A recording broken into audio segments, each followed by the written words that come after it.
Last week I made a video talking about the difficulties in getting a Doom-style game running on the Neo Geo thanks to its sprite-based architecture and the way that it kind of renders its graphics. Now, if you haven't seen that video, I do recommend you check it out before you take a look at this one. I will leave a link to that in the description below.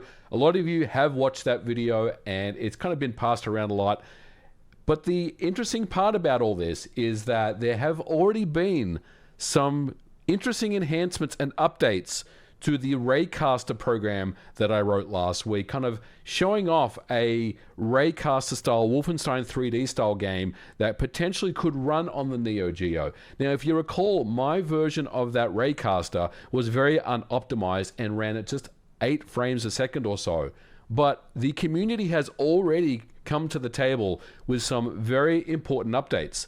On Blue Sky, a developer known as Morb or Messen.Ninja was able to optimize my raycasting program to run a lot faster. It's probably at double the frame rate here. It was just some small but impactful optimizations that were done to the code base, and look how much better it runs now. It runs so much better, and I was able to pull down his changes and compile it myself and test it on my own build here, and as you can see, it runs very, very well. This is great to see because this, to me, does really solidify the fact that a game like Wolfenstein 3D could run on the Neo Geo without any additional hardware at all. Because if we're getting performance like this on C-based code, then with a optimized assembly language Raycaster routine, it does mean that I think it opens up the door for a game like Wolfenstein. And the developer has not stopped there. He's also started to implement sprites, monsters in the game, as well as the weapon sprites in the HUD layer or in the fixed layer. And slowly but surely, this is something that I could see a 3D style raycasting game running on the Neo Geo. And this is really cool, right? But it doesn't stop there. This is a little bit more interesting because another developer known as Sabino also forked my raycasting program, and he's built what is known as doomgeo-aes.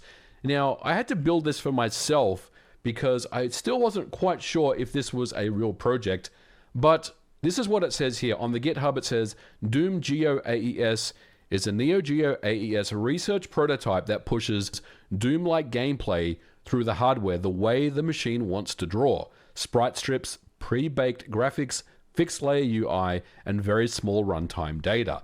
Now, if you take a look at this screenshot, this looks pretty good, right?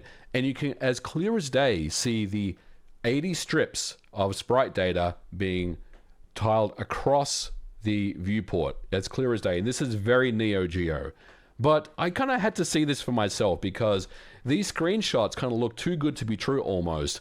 If you take a look at the screenshots on the GitHub page, these look like something that you wouldn't really expect to see after a week of, my video coming out. So I ended up compiling this for myself, and as you can see here, it's very early proof of concept, but it's starting to look very promising. Of course, this is still using a Raycaster, so even though this is, has a Doom style look about it, it's really just a Doom coat of paint, if you will. There is still inherently a lot of things that make Doom not available in this build. This is still very much a raycasting game.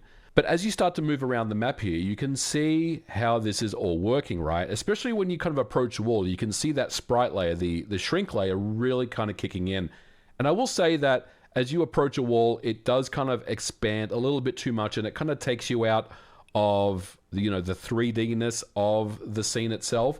But these types of things can be fixed. There's also the implementation of weapons in the game. There's also the monsters have already been implemented, as well as changing out weapons and picking up keys and stuff like that. Obviously, this is still very early on in development, but this is also very encouraging. And again, this is something that runs on original hardware, on real hardware, and emulation. There is no additional hardware that is needed at this time.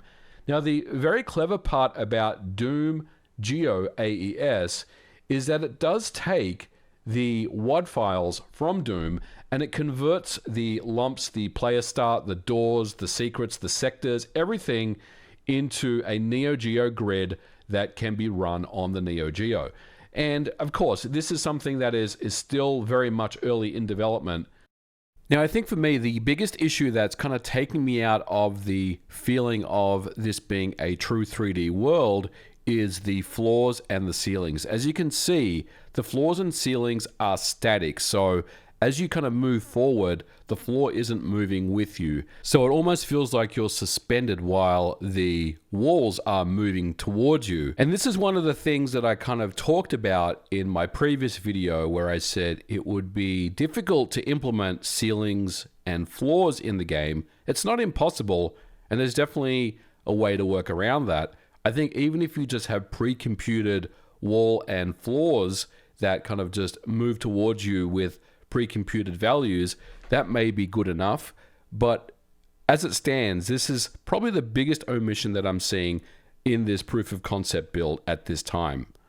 Some of the weapons have already been implemented. The fist, pistol, shotgun, chain gun, rocket launcher, plasma fire, BFG have playable runtime pass when the selected IWAD supplied the matching P-Sprite art. These two updates have just occurred after a week of my video coming out. So yeah, a lot of people kind of said, you know, MVG put some bait out to see if it was possible.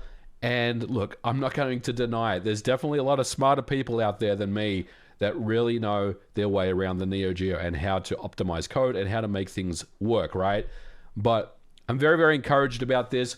Look, I'm going to leave it here for today's episode. I just wanted to give you guys a follow-up to the Doom on the Neo Geo video that I did last week. And if there's more interesting updates to show you, I will definitely follow up again in the future. But I think it's just a matter of time at this point before someone out there gives us Doom on the Neo Geo. Whether that is completely stock with additional hardware, it's still very much up in the air. But people are definitely up for the challenge, and I'm very much here to see what the results are. We're going to leave it here for today's episode, guys. I will leave links to both the things that you saw in the description below, including the GitHub repositories where you can find both. Both of these can be compiled up and tested by yourself. This is not smoke and mirrors in any capacity. But for now, guys, we are going to leave it here. Thank you so much for watching. If you liked it, please don't forget to leave me a thumbs up, and we will catch you in the next episode. Bye for now.